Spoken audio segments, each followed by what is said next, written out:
Los casos diarios de COVID-19 alcanzaron la cifra más alta de toda la pandemia. Hoy el Ministerio de Salud reportó 18.446 contagios nuevos y una positividad nacional del 17,81%. Vamos a analizar estas cifras y el estado también de la emergencia sanitaria. Conversamos a esta hora con la académica de la Escuela de Salud Pública de la Universidad de Chile, María Soledad Martínez.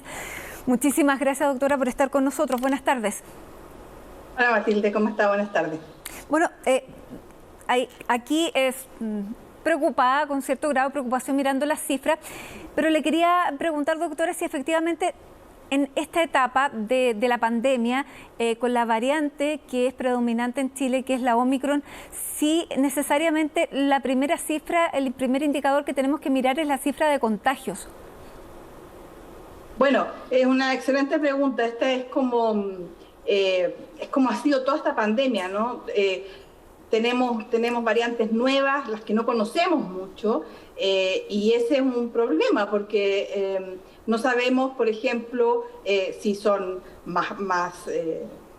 si causan más problemas a la salud o si son más contagiosas o menos contagiosas. Ahora sabemos que Omicron sí es más contagiosa, pero los 18.000 casos, como usted dice, no sabemos si son 18.000 casos que tienen un resfrío leve o un resfrío tipo influenza, o son asintomáticos, o si van a llegar a mayores. Entonces, por ahora hay que estar mirando los casos, hay que estar mirando las hospitalizaciones sobre todo, pero también mucha gente va a estar con licencia en su casa porque tiene un cuadro que no le permite ir a trabajar, no solo por ser contagioso, sino que además por causar síntomas. No es, claro, porque no es una variante que sea así como inocua.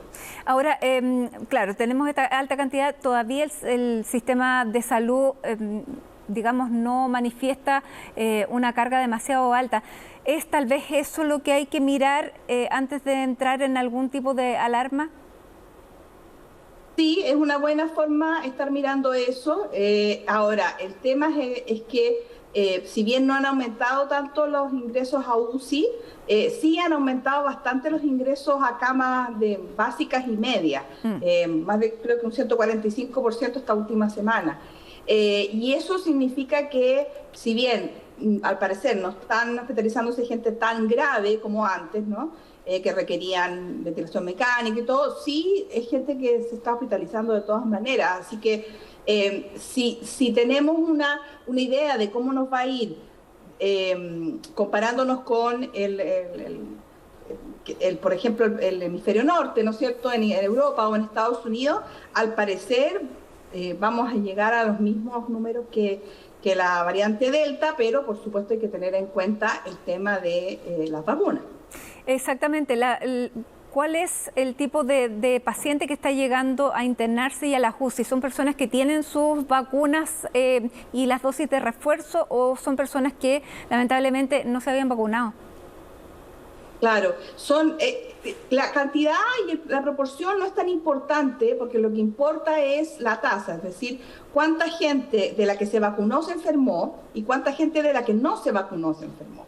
Entonces, eso no lo podemos saber con el número de gente vacunada o no hospitalizada, ¿ya? Pero sí, el Ministerio de Salud ha hecho estudios, ha mostrado, de hecho, las cifras, el doctor Rafael Arauz la mostró hace poco, en que claramente la vacunación protege muchísimo de estos efectos más graves, y por lo tanto, lo que está llegando a los hospitales son ambos, gente que se vacunó, gente que no se vacunó, pero en mucha mayor proporción gente que no se vacunó. Eso es muy importante. Ahora, a nivel mundial, en el hemisferio norte, en Estados Unidos, en Europa, esta variante ha tenido la característica que eleva mucho los contagios en una forma muy rápida, en una curva prácticamente se dispara, luego tiene una leve y pequeña meseta, pequeñísima, y cae casi a la misma velocidad que subió el contagio. ¿Eso tiene alguna explicación?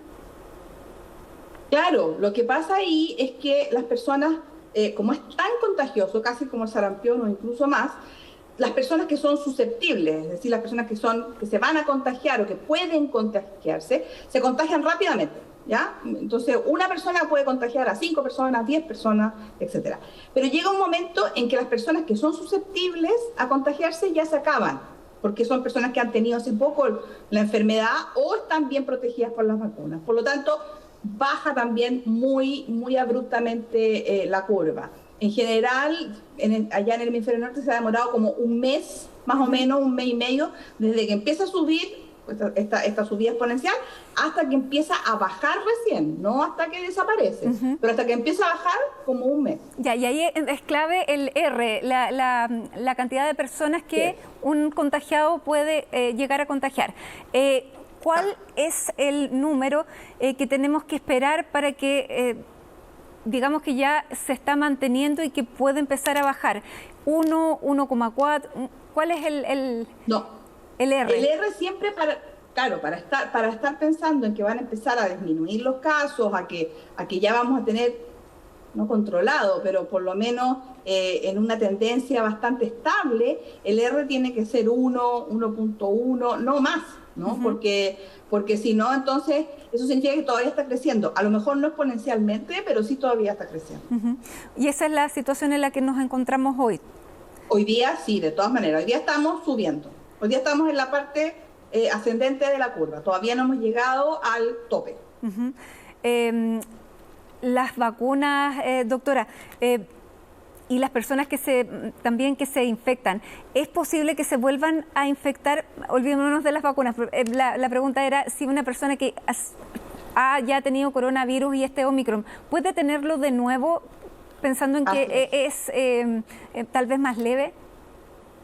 Así es, estos coronavirus en general, no generan una inmunidad que dure mucho, ¿ya? De hecho, los coronavirus que nosotros conocíamos antes eran los del resfrío, o sea, uno se llegaba, se resfriaba y después no quedaba inmune al resfrío, ¿no? Generan una inmunidad como muy mala y de corto tiempo. Entonces, sí, o sea, lo que se está viendo ahora en el hemisferio norte son reinfecciones. Si uno se infectó de Delta, después se puede infectar de Omicron, y si uno se infectó de Omicron, pasado un tiempo, ¿no? 3 meses, 4 meses, 6 meses, se puede reinfectar, de todas maneras. Perfecto, bueno, vamos a ver, ya estamos viendo también otras variantes dentro de la misma Omicron que pareciera que es más contagiosa, pero que también es menos agresivo. ¿Hacia eso debiera tender la pandemia? No. Ese es muy terrible, pero lamentablemente no. Esto es azar, ¿no es cierto? Y mientras más el virus se replique, más posibilidades tiene de mutar, y la mutación es totalmente al azar. Entonces puede aparecer una variante menos que genera enfermedad menos grave, pero también puede aparecer una variante que genera una enfermedad más grave. Es bastante, en ese sentido, no hay cómo saber bien qué viene a futuro, ¿no? Ya, yo pensé que me iba a decir que estábamos en vías de salir, pero claro, es una esperanza. No, lo siento. Bueno, doctora, entonces, bueno, pero eso es también útil saberlo para siempre mantener arriba las alertas y no despreocuparse, que es lo que uno tiende a hacer cuando ya piensa que se está de salida. Así que le queremos agradecer este contacto a esta hora con CNN Chile. María Soledad Martínez, académica de la Escuela de Salud Pública de la Universidad de Chile. Muchísimas gracias y bueno, esperemos que se vaya. Sí, a vacunarse y a usar una buena mascarilla. Eso podemos hacer para protegernos hoy día. Muy bien, muchas gracias.